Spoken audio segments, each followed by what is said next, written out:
স্মরণীয় তারা, বরণীয় তারা, তবুও তাদের দ্বারে আজ দুর্দিনে ফিরানো তাদের ব্যর্থ নমস্কার।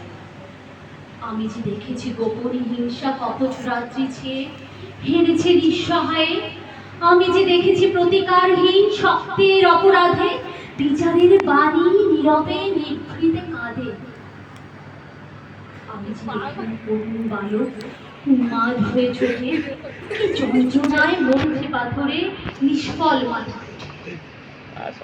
কণ্ঠ আমার রুদ্ধ আজকে বাঁশি সঙ্গীত হারা অমাবস্যায় কারা লুপ্ত করেছে আমার ভুবন দুঃস্বপনের তল। তাই তো তোমার সুধায় অশ্রু জলে, যাহারা তোমার বিষাইছে বায়ু নিভাইছে তব আলো, তুমি কি তাদের ক্ষমা করিয়াছ? তুমি কি বেসেছ ভালো? ধন্যবাদ।